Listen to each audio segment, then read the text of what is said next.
Hi guys, welcome back to the channel. In today's video, I want to talk about a really important way to think about language. And the reason I want to talk about this is because if we understand language in this particular way, then it'll be much easier for us to understand how to go about learning a language. So what I want you to think about is how language is both logical and creative. Logical and creative. So when we have a language, the logical parts of it are things like vocabulary words and grammar. Okay, these are logical because if I give you a word, you should be able to know its meaning. Like if I say the word dog, you will think of a particular animal. You won't think of a fish. You won't think of a tree. You won't think of an elephant. You will think of a dog. That's part of the logic of the language. That those sounds or the way we write that word make you think about a specific thing. Language also is logical in its grammar. We have to put words in a certain order in a sentence, so that's syntax, for the sentence to make sense. If we change the order, it can be harder for us to understand the meaning trying to be expressed. We also, for example, in a lot of languages, conjugate verbs. It shows rules that we have to follow. And that helps us know how to put ideas together, how to put vocabulary words together in a way that makes sense to the other person. If we don't use the logic of a language, it is extremely hard, if not impossible, for another person to understand what it is we are trying to communicate.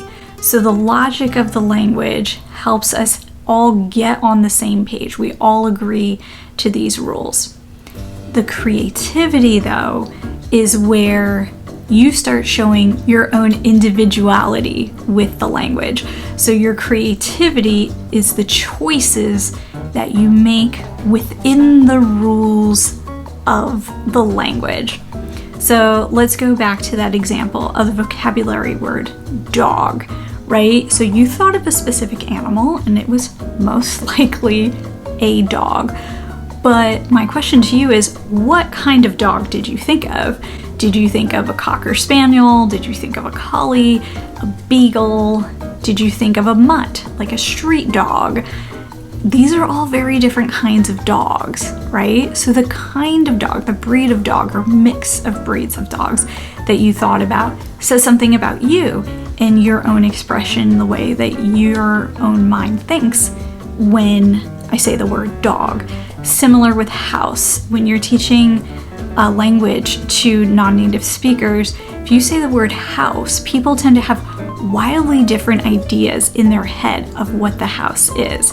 So in the United States, we tend to imagine houses in a specific kind of way. If you live out in a suburb or in the countryside, your idea of a house might look different from somebody who lives in a big city. Like if you live in New York City, a house there looks very different from a house in the countryside. But if you live in another country, you're probably going to think about a house that's much more common in the country that you're from, and also in the city or town or village, wherever that you live. So your concept, your idea of a house will change. Let's go back to this idea again of the dog. It's not just the breed of the dog, right? You might also start thinking about where the dog is. So if I say street dog, like if that's the dog that came into your mind, you might start to imagine the environment that the dog is in. Or if you have a dog yourself, you might imagine the dog in its favorite spot in your home or at a dog park or wherever the dog likes to go, okay? Like I have a picture here that I purchased. And what is this dog doing? This dog is in the shower. I bet you didn't think of a dog in the shower, okay? But this is the point, that I say dog, and there's many different ways that you can imagine dog, both the breed and the location, and there's probably even more variations of this concept that came to the minds of some of you watching that I haven't even explored. So when we get creative with language, we are letting our minds take us in a specific direction with it. We need to use the logic of the language to be able to arrive at a place where someone can understand what it is we're communicating.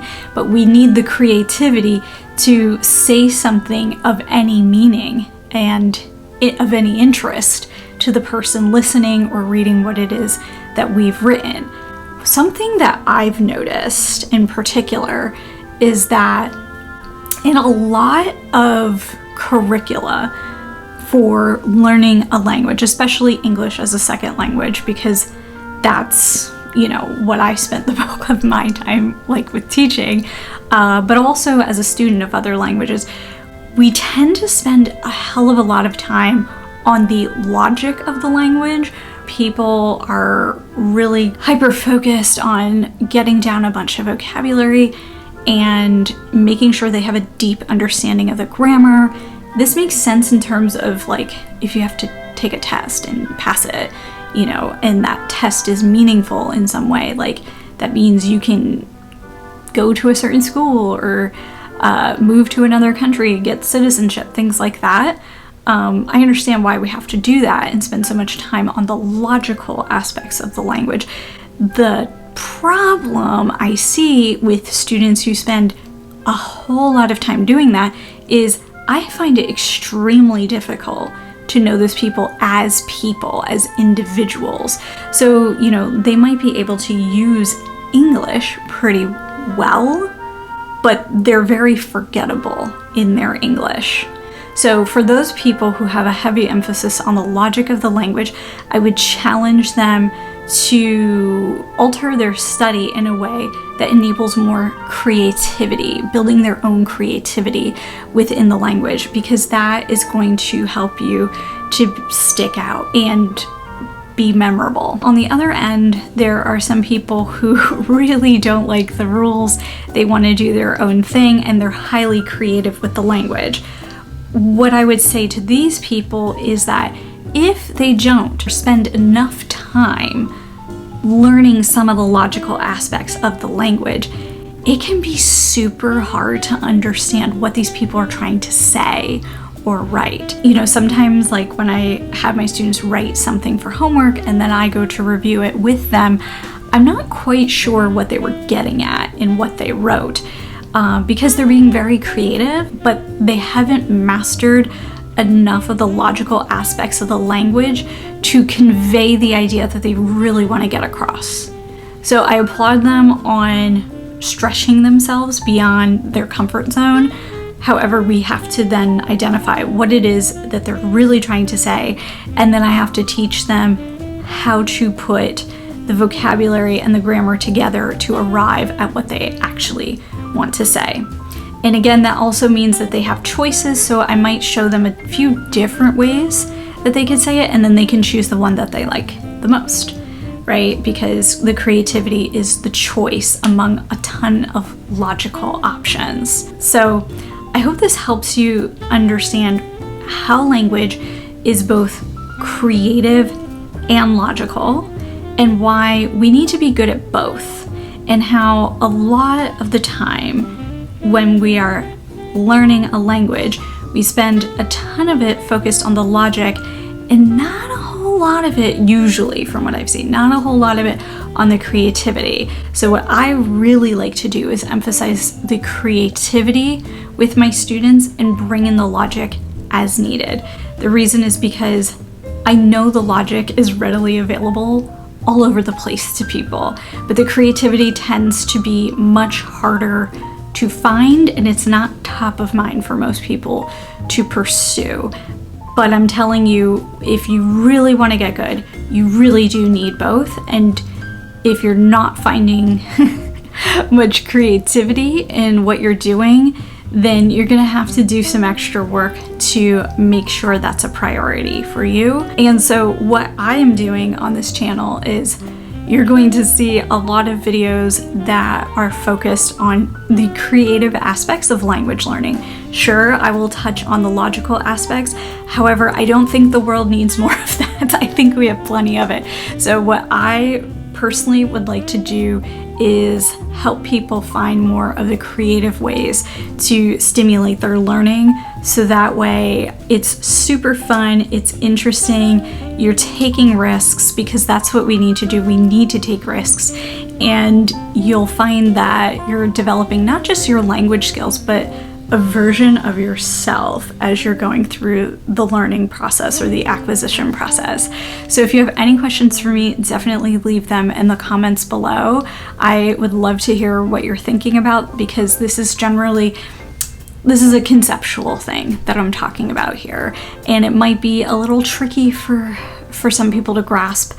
But don't worry, you will see as I make more videos how we can infuse creativity into the learning and the acquisition process. If you want to see an example of what the creativity could look like as you're acquiring another language, what you can do is check out this video that I'll link here and at the end, which is on using an improvisational game to build your vocabulary. See you in future videos.